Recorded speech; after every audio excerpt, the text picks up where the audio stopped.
वाले जब ऐसे लोग हाफिज नूर अली जैसे लोग पढ़ते हैं, मैं मदीने चला, मैं मदीने चला, फिर करम हो गया, मैं मदीने चला, उनके मीनारे पर जब पड़ेगी नजर क्या सुरूर आएगा, मैं मदीने चला। हजरात अपने तो अपने रोते ही हैं, गैर भी अपने हाथों में ऐसे फूल लिए खड़े रहते हैं, अपने दुकानों के सामने रोके माला पहनाते हैं और कहते हैं हाजियों जाना तो अपने नबी के दरबार में मेरे कारोबार के लिए दुआ कर देना, हमारे बेटे के लिए दुआ कर देना, मेरा बाप बीमार है तुम दुआ कर देना। बाहरे नबी तेरे किरदार को सलाम, तेरे अखलाक को सलाम। आज सियासत ने हिंदू मुस्लिम में दीवार पैदा कर दिया है, मगर जब हुज्जाजों की जमात जाती है तो मैं देखता हूँ जहाँ एक गरीब मुसलमान रोता है, वहीं पर एक हिंदू भाई भी अपने हाथ में इस्तकबाल के लिए फूल लेके खड़ा रहता है और हाजियों से ये दुआ के लिए कहता है। हजरात ग्रामियों का जब हुज्जाज कराम की जमात जाती है, इसी देहात से जाने वाले लोग शहर पर रौना में होते हैं और जाकर के मुसाफा करते हैं और करने के बाद आंसू बहाने लगते हैं। जब वो चले जाते हैं तो मैं पूछता हूँ बहुत सारे लोगों से कि रोने की वजह क्या है। कहा कि मौलाना साहब इसलिए रो रहे हैं कि ये अमीर हैं, जा रहे हैं, काश गुर्बत में मुझे अपने साए में न लिया होता, गुर्बत की चादर हमारे सर पे न होती, मैं कुतार चला के बच्चों को किसी तरीके से पाल लेता हूँ। आज हमको अपनी गरीबी याद आ रही है, काश मैं भी अमीर होता तो आज दूल्हा बनता और दूल्हा बन के मदीना के लिए मैं रवाना हो जाता, मगर मेरी गरीबी मुझे रुला रही है, मेरी बेबसी मुझे रुला रही है, मेरे पास रकम रखी कि मैं मदीना चले जाऊं। मैंने कहा आओ चल करके नबी से सवाल करते हैं, मेरे आका क्या गरीबों के लिए भी जाने का कोई रास्ता है, क्या हज का सवाब पाने का भी कोई रास्ता है। अगले स्टेज से तवज्जो का मैं तालीम हूँ कि शरीयत ने क्या रास्ता बताया है। एक गरीब रो रहा है, एक अमीर जा रहा है, ये शरीयत तू ही बता दे, क्या गरीब चाहे हज का सवाब पाना तो कैसे पाले। शरीयत कहती है कि कह दो को खामोश हो जाए, अमीर जा रहा है जाया करे, रईस जा रहा है जाया करे, प्लेन से जा रहा है जाया करे, वो मुसाफत अख्तियार करके जा रहा है जाया करे, मगर एक गरीब के लिए शरीयत ने यूं रास्ता अख्तियार किया है। इस गरीब से कह दे कि आंसू न बहाए बल्कि घर जाए और जाने के बाद अपने दोनों आंखों से अपने प्यारी माँ का चेहरा देख ले, इसे हज का सवाब दे दिया जाएगा।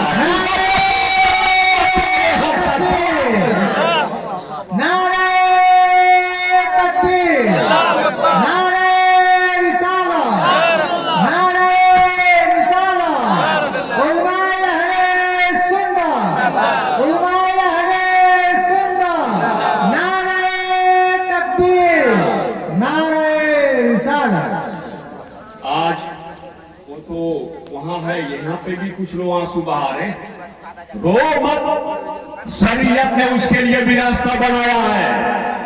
वो जा रहे, कोई गारंटी नहीं कि उनका हज कबूल हो जाए, इसकी गारंटी किसी ने नहीं दिया कि मेरा की कुर्बानी मकबूल हुई कि नहीं, खाने काबा का तवाफ कबूल हुआ कि नहीं, सफा मरवा के दरमियान की सही कबूल हुआ कि नहीं, मकाम इब्राहिम की नमाज कबूल हुई कि नहीं, इसकी कोई गारंटी नहीं, मगर गरीब आदमी के लिए मेरे मुस्तफा ने जमानत दे दी है। क्या बात है। मेरे मुस्तफा फरमाते हैं माँ का चेहरा देखो सवाब, हज का मकबूल, हज का सवाब। मैंने कहा या रसूल अल्लाह अगर देख लिया तो हज का सवाब मिलेगा, इतना ही नहीं जितनी मर्तबा देखोगे उतनी मकबूल हज का सवाब मिलेगा। एक मर्तबा नहीं, एक मर्तबा नहीं, जितनी मर्तबा देखोगे उतनी मर्तबा हज का सवाब दिया जाएगा। इसलिए तो शायर ने कहा अगर इजाजत है तो पेश करो। इजाजत बन चाचा, मेरी माँ भाई ने तुम भी सुनो तेरा मकाम क्या है, अगर तुम मकाम अपनी समझ लो तो रात भर बीजेपी तुम खड़ा नहीं रहोगे। क्या बात है, हक है, हक है। लेकिन बस ये जानती है कि मैं औरत हूँ, तुझे मालूम नहीं किसी मर्द के लिए काबा अपनी जगह नहीं छोड़ा, अगर छोड़ा है तो रबिया बसरिया के लिए छोड़ा, बेशक हक है, हक है। किसी के लिए छोड़ा है, एक औरत के लिए अपनी जगह छोड़ा। तो माँ का चेहरा देखेंगे ना आप लोग, हाँ, अच्छी सास का ही सिर्फ देखेंगे। हाँ? एक फेसबुक पे किसी कमेडी ने डाला था कि लोग कहते हैं कि सास कुछ नहीं देती, सास के पास कुछ नहीं है, ससुर के पास कुछ नहीं है। फ्रिज तो उसी का दिया हुआ है, डच्चा डेक्ची सब वही देते हैं सास ससुर। वॉशिंग मशीन, मसाला पेरे वाला, सब वही लोग देते हैं। तो कहते हैं कि साहब कौन कह दिया कि सास ससुर के पास कुछ नहीं है, सब वो लोग भी देते हैं। मैंने कहा सुन, वॉशिंग मशीन तेरी सास दे सकती है, कपड़ा धोने वाला ये जितने मशीन है या फ्रिज है या कूलर है ये जितना है ये तेरे सास ससुर दे सकते हैं, मगर जन्नत नहीं दे सकते। जन्नत नहीं दे सकते, जन्नत सिर्फ तुम्हारी माँ दे सकती है। और तुम्हारे माँ के दुआओं में वो पावर है, तो उस वक्त तक अर्श आजम हिलता है जब तक माँ की दुआ कबूल न हो जाए। उस वक्त तक अर्श आजम हिलता है जब तक माँ की दुआ कबूल न हो जाए। इसलिए माँ बाप की बद्दुआ से तुम बचो। माँ बाप की दुआ ऐसे भी है औलादों के लिए जैसे उम्मत के लिए नबी की दुआ होती है। इसलिए माँ बाप की बद्दुआ से बचो। और माँ दुआ कर देना तो जो 12 साल में बेटे को मकाम ना मिले एक लम्हा में मिल जाया करती है। हर अमल का जवाब मिलता है। बोला जना सुभान अल्लाह। वो जो रवायत पेश किया उन्हें जो माँ के चेहरे को देखो हज का सवाब मिलेगा, वही मैं शेर में पेश कर रहा हूँ। इतना रिस्क नहीं लेता अगर अपना जिला नहीं होता। हर अमल का जवाब मिलता है, आज खार मांगो गुलाब मिलता है। आपसे कांटा मांगूंगा तो आप कांटा ही ढूंढ के देंगे। अब माँ की जात ऐसी है कि अगर बेटा कांटा मांगे तो फूल उठा के दे देगी। इसलिए कांटा नहीं देगी कहीं मेरे बेटे के हाथ में चुभ न जाए। वो माँ की जात है। हर अमल का जवाब मिलता है। बोलो सुभान अल्लाह। बोला यार, हर अमल का जवाब मिलता है, खार मांगो गुलाब मिलता है। आज माँ के चेहरे को प्यार से देखो, एक हज का सवाब मिलता है। शायद इनका मामा भी है, यही गाड़ी चलाए खरीदा कर खत्म हो गया था।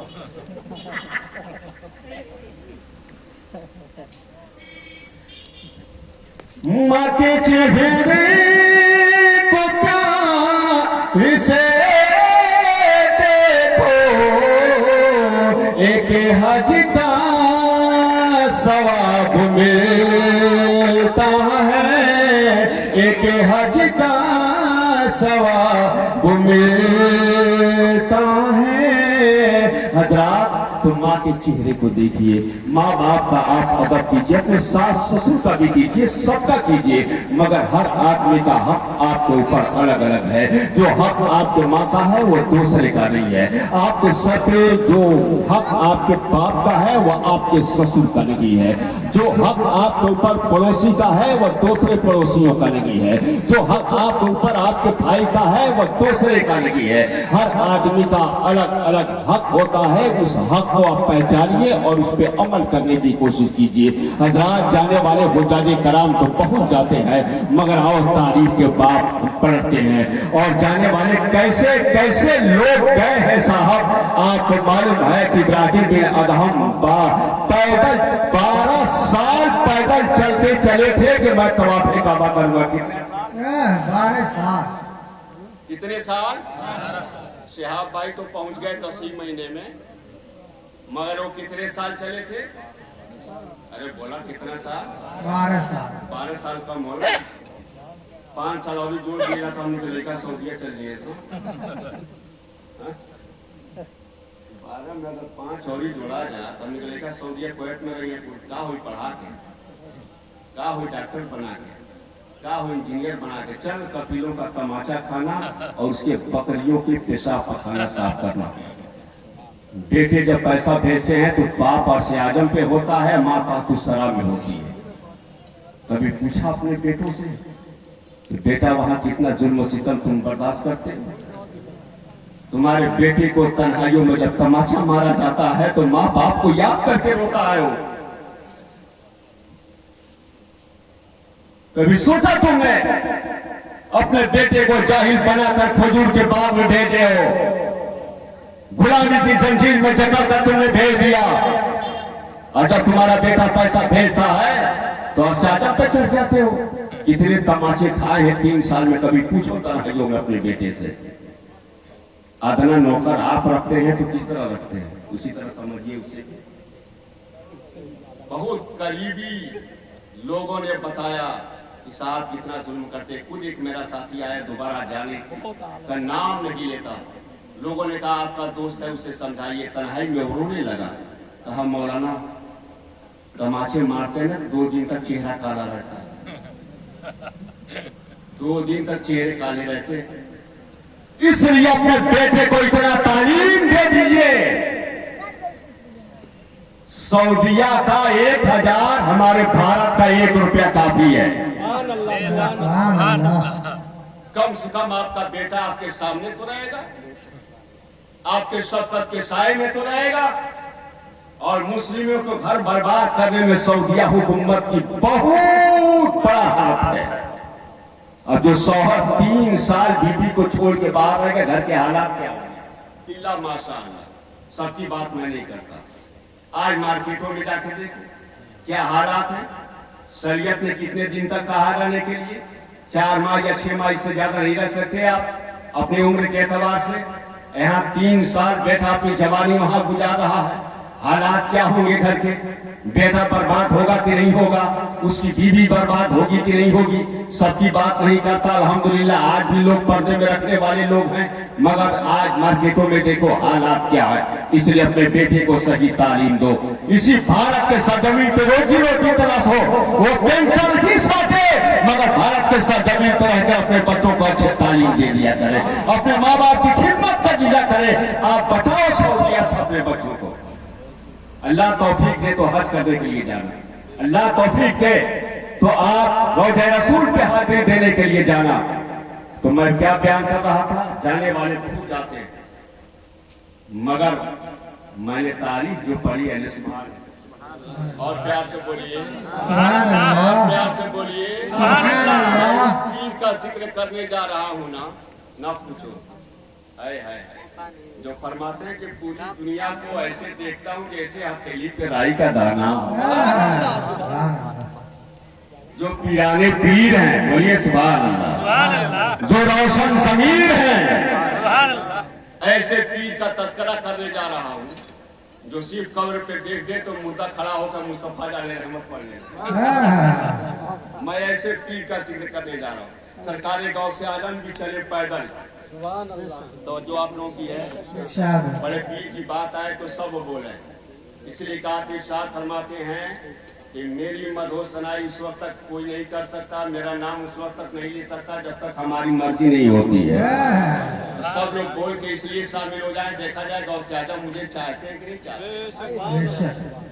तो आप भी पैदल चले, मेरी बात समझ में आ रही है आप लोगों को? बिल्कुल आप भी पैदल चले। जिस मोहल्ले से आप चले ना, उस मोहल्ले के लोग जानते तो इस्तकबाल के लिए खड़ा, जैसे शहाब भाई का इस्तकबाल हो रहा था तो बड़े पीर थे, तो कोई बकरी, पैसा, अनाज लेकर के लोग रास्ते में खड़े रहते थे।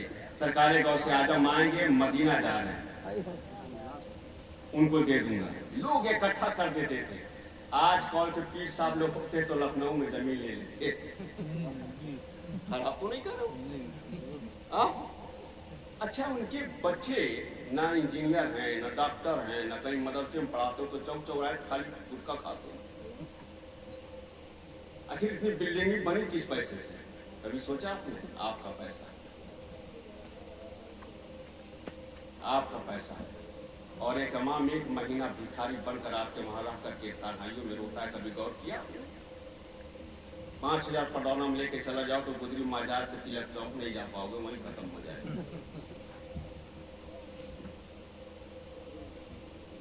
गरीबों को मदद करने के लिए कहा इस्लाम ने, अमीरों की मदद के लिए नहीं कहा। और इस दौर में एक संचालक भी इतना कम पैसा नहीं कमाता जितना हमारा इमाम है पारा। ये तो दुआ की बरकत है मेरे मुस्तफा।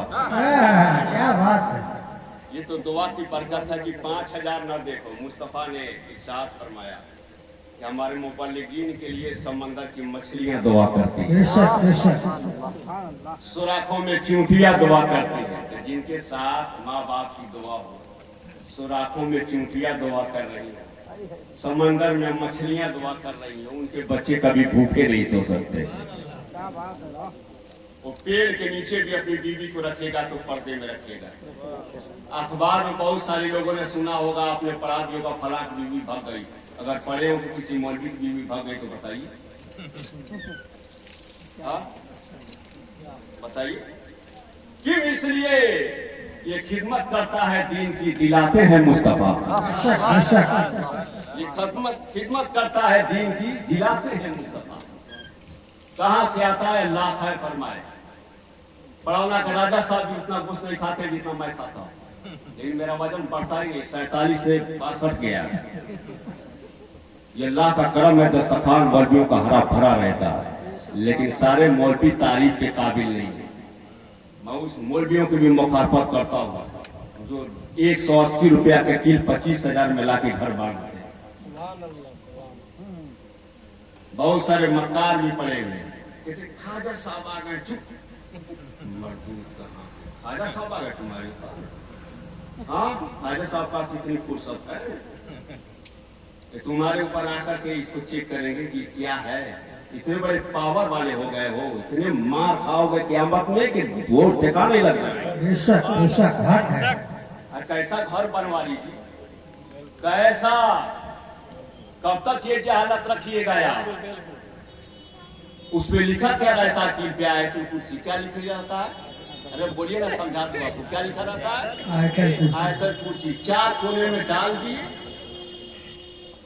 क्या हो जाएगा उसे? इतना भरोसा है कि कील अगर 4 कोने पे डाल दिया है तो शैतान भाग जाएगा। और रोजाना फजर बाद जिस घर में पढ़ा जाए, क्या उसमें नहीं भागेगा? क्या उसमें नहीं भागेगा? पूरे रेमेंट लाकर 180 रुपये में 25,000 रुपये लेते। ऐसे लोगों की मैं सख्त मुखालिफ हूँ। आप खुद घर में कुरान पढ़िए, नमाज पढ़िए। जहाँ नमाज पढ़ी जाती है वो जगह मस्जिद बोली जाती है।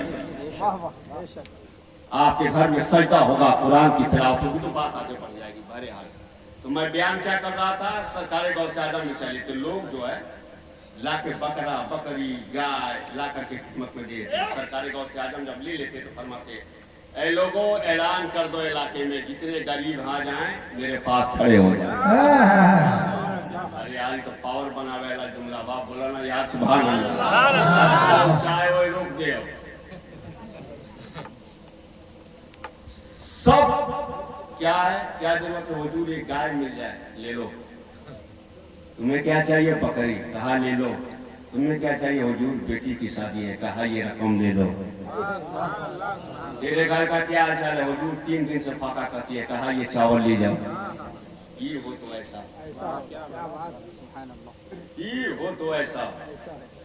रास्ते भर ऐसे ही करते चले गए, रास्ते भी ऐसे ही करते चले गए। जब मक्का पहुंचे ना, उस जमाने में भी कुछ कुरम खान लोग थे, जैसे आज भी हैं। अगर रसूल खुदा लिखने का नाम नहीं या पोस्टर में मुफ्ती सर, हाँ, खतीबे आजम हिंदुस्तान, गेजालिए दौरा, हमारे यहाँ सब तमाशा बना के रखते हैं सर। तहारत का मसला मालूम नहीं, शायर हिंदुस्तान। क्या बात है भाई। हम लोग गए मूली के खेत में 10 साल पढ़ करके। हाँ यार, दिन भर रेप राइट करने वाला खतीबे हिंदुस्तान और 10 साल चटाई पर पैर रख करके रगड़ने वाला आदमी की कोई अहमियत नहीं। अल्लाह का हिसाब सबसे लेगा, सबको देना है। तो बहरहाल वहां पहुंचे तो लोग पहुंच गए, गौसे आजम आ गए, गौसे आजम आ गए, मुफ्ती मक्का भी पहुंच गया।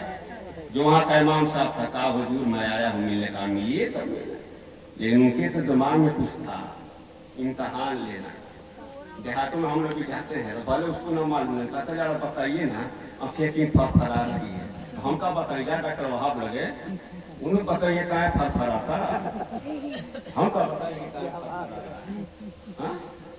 तो आया कहा हुजूर कुछ सवाल लेके आया हूं, बताना पड़ेगा आपको। तो हमारे गांव से आजम सिर्फ पीर ही नहीं थे, बहुत बड़े मुफ्ती भी थे, बेशक हक है, बहुत बड़े मुहद्दिस भी थे, पढ़ाते भी थे और ऐसे मदरसे में पढ़ाते थे। आपने फरमाया कि जो मेरे मदरसे में सिर्फ घूम जाएगा कल क़यामत में जन्नत दिला दूंगा। क्या बात है, सुभान अल्लाह। और ऐसे मदरसे में पढ़ाते थे कि इस मदरसे के घास को अगर मरीज को खिला दिया जाए तो टनाटन हो जाए। एक साहब ने कहा हुजूर अगर मेरे बाप ना आए हो इंतकाल कर गए, पता कर लेना कि देखे हैं कि नहीं देखे हैं, अगर देखे होंगे उन्हें भी जन्नत दिला दूंगा। सवाल खास करो, उसने सवाल क्या किया, ये बताइए कि जो भी एक दो सवाल किए, सारे सवालों का जवाब सरकारी गौसे आजम ने दे दिया। क्या दे दिया जवाब? तो सरकारी गौसे आजम ने कहा 2-3 सवाल तूने किया, एक मैं करूं, एक मैं करूं, कहा 3 मैं किया तो एक आप कर लीजिए। तो आपने कहा ये बताओ मेरे आका का जो आखिरी गुस्ल दिया गया, तो है मेरे आका के वसाल के बाद जो गुस्ल दिया गया, ये बताओ वो पानी क्या हुआ? आपने तवज्जो फरमाई, कौन सा है सरकारी गौसे आजम ने पलट के सवाल किया मुफ्ती से कि मेरे आका का जो आखिरी गुस्ल दिया गया वो पानी क्या हुआ? आप तो साहब पेटे गड़बड़ हो गया, क्या कुछ मौका देंगे? हाँ बिल्कुल मौका दूंगा। क्या बैठाए, बैठ जाओ, बैठ, हाँ मौका देंगे, बिल्कुल मौका दूंगा। कहा कल मैं आपके सवाल का जवाब बताऊंगा। कहा ठीक है कल आके बताना। गए पूरे लाकरानी छोड़ लिया, सब कुछ हो गया, कहीं कुछ नहीं मिला। जवाब दे तो कैसे दे? अभी सो ही गए थे मुफ्ती मक्का जब तक मेरे नबी ख्वाब में आ गए।